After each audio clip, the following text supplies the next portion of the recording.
생활과 윤리를 선택한 염광고등학교 친구들 안녕하세요. 지난 시간에 우리 수능 8번 기말고사 첫 번째 시험 범위인 니부어에 대해서 배웠는데 교실에서 성적 확인하느라 끝까지 나가지 못해서 선생님이 영상을 올리게 되었습니다. 다 배운 반 친구들도 다시 한번 복습한다는 의미에서 같이 배워야 되고요. 자, 여기다가 선생님이 이 페이지를 함께 읽어야 된다고 써보도록 할게요. 이 페이지는 선생님이 설명했던 내용을 다시 정리하는 문장들이 있어서 이렇게 읽으면서 마음속으로 또 머릿속으로 정리하시면 돼요. 개인의 도덕성과 양심만으로는 해결하기 어려운 윤리 문제, 뭐 전쟁이라든지 집단 간의 갈등 이런 것들이 생겨서 니부어가 개인윤리랑 사회윤리의 특징을 구별하면서 그 특징을 서로 다르게 규정하고 어떻게 문제를 해결해야 되는지까지 이야기한 내용입니다. 네, 전부 다 이제 읽으면 이해가 되실 내용이고요. 밑으로 내려와 볼게요. 자, 뒤에도 이렇게 보면 니부어의 책 제목과 도덕적 인간과 비도덕적인 사회. 사람들 한 명 한 명은 이제 너무너무 착한데 왜 사람들이 모인 집단이 되면 이렇게 나쁘게 이기적으로 변할까? 라는 의문에서 시작된 니부어의 책 내용이고요. 보시면 뭐 속성이 다르다, 도덕적 이상이 다르고요. 우리 이타심 그리고 정의 이렇게 다르게 규정했던 것 기억나시죠? 그리고 집단 속에서 이기적으로 되어가는 인간의 성향, 힘의 불균등한 분배 때문에 부정이라는 것이 지속된다 라고 보면서 외적인 강제력, 제도나 강제력 등을 통해서 정의를 실현해야 된다라고 이야기한 사상가였던 것이죠. 자, 여기도 이제 다 읽어보시고요. 여기도 중간에 네, 이렇게 선생님이 만들어 온 필기를 지금부터 이어서 설명해 주도록 할게요. 자, 책 제목은 여기 그대로 도덕적 인간과 비도덕적 사회. 사회라고 했을 때는 집단이나 국가, 사회, 뭐 팀, 동아리 이런 것들을 다 이제 포함하는 내용이고요. 한 사람 이상, 그러니까 두 사람 정도만 돼도 사회라고 할 수 있고 집단이라도 할 수가 있는 것이죠. 자, 여기 부분은 선생님이 두 개를 이제 구별하는 내용의 개인윤리와 사회윤리 내용을 교실에서 설명했었고요. 여기서부터 이제 선지로 바뀔 수가 있는 내용이니까 개인윤리, 그러니까 개인 간에 어떤 갈등이 생겼을 때는 설득을 통해서 합리적으로 조정을 한다면 해결할 수가 있습니다. 그 한 사람 한 사람에게 이타성, 그리고 양심, 선의지, 동정심, 윤리의식 이런 것들에 호소하면 되거든요. 근데 이제 집단 간의 갈등이 됐을 때는 정의를 최고의 이상으로 삼기 때문에 이렇게 설득을 통해서는 해결할 수가 없고요. 네, 개인의 도덕성과 함께 사회 구조의 제도 개선이 필요하다. 그리고 원인은 왜 집단들끼리 싸우냐라고 봤을 때 힘이 불균형하니까 어떤 곳은 힘이 세고 어떤 곳은 약하니까 라고도 교실에서 설명했었습니다. 자, 결론 선지는 이 문장을 아름답게 쓴 개인윤리와 사회윤리의 조화가 필요하다 이렇게 얘기하는 거였잖아요.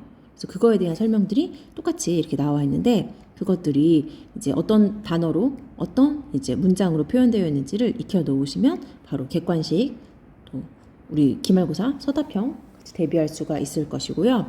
밑으로 내려와서 크다 작다 선지부터 선생님하고 같이 해보도록 하겠습니다. 보면요, 정답은 전부 다 5라고 지난번에 교실에서 불러줬어요. 5, 5, 5, 5, 5, 5, 5, 5. 네, 할게요. 자, 크다, 작다 선지는 여러분이 이제 선생님하고 배운 내용을 바탕으로 머릿속에서 이렇게 계산을 해보고 판단을 해보면 이제 그거에 대해서 너무 자연스럽게 알 수 있는 내용들입니다. 개인의 도덕성이 있으면 사회의 도덕성과 비교했을 때 기억나시죠? 한 명은 엄청 착하잖아요. 근데 그 한 명이 모인 집단들이 착한 사람들이 모여 있어도 착하지 않다고 했기 때문에 개인의 도덕성이 사회의 도덕성보다 큽니다. 선생님이 볼펜을 조금 줄여야 될 것 같아요. 글씨가 좀 작아서. 그 다음에 3번 개인의 이기적 충동이라고 했을 때 잠깐 네. 개인의 마음속에서 이렇게 다른 사람, 타인을 위하지 않고 이타성의 반대말인 이기적 충동이라는 게 있을 때 집단의 이기적 충동으로 그게 바뀐다면 점점 커지기 때문에 비례한다라고 표현하는 것입니다. 4번 집단의 크기가 커지면 도덕성은 점점 작아지게 되겠죠. 그걸 반비례한다라고 표현하는 것이죠. 개인의 내면적 억제력은 이거 좋은 거였잖아요. 여기 동정심, 양심 이런 것들은 모이면 모일수록 집단이 커지면 그건 작아지기 때문에 반비례한다고 이야기하는 것이고요. 집단이 커질수록 이성의 힘은 작아지고요. 집단의 크기와 이성의 힘은 작아지니까 반비례한다고 얘기하는 것이죠. 이렇게.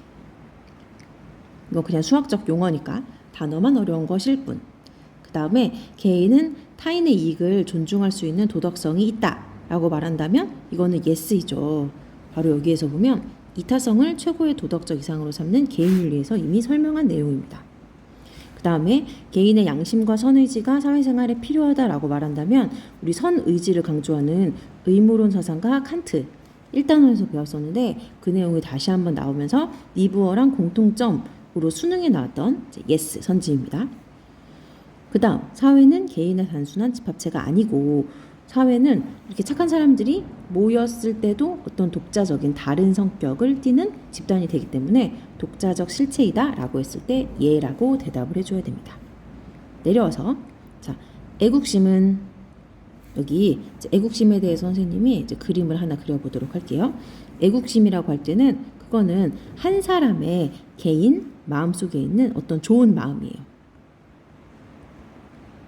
그래서 나라를 사랑하고 다른 사람, 타인을 위해서 희생할 수도 있는 그런 이제 좋은 마음인데 이타적인 행동인 거죠.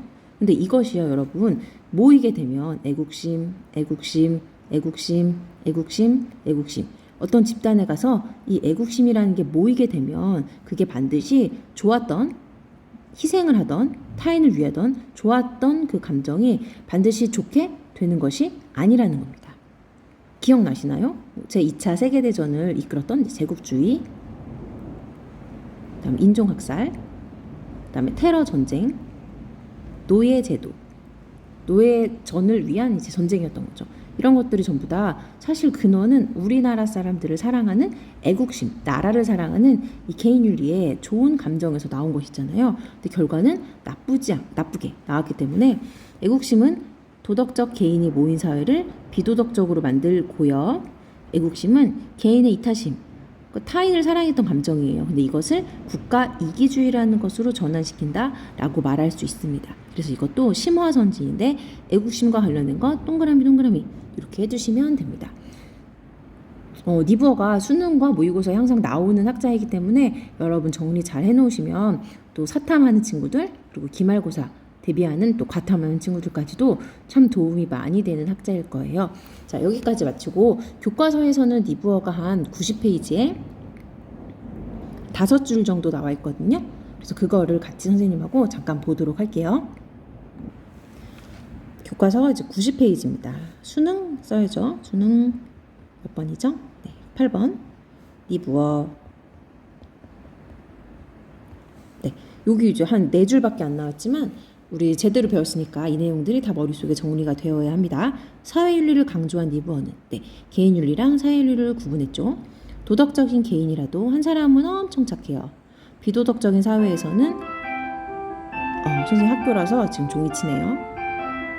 비도덕적인 행동을 하기 쉽다. 기억나시죠? 개인을 위해서 하지 않았을 행동을 사회를 위해서 하기도 합니다.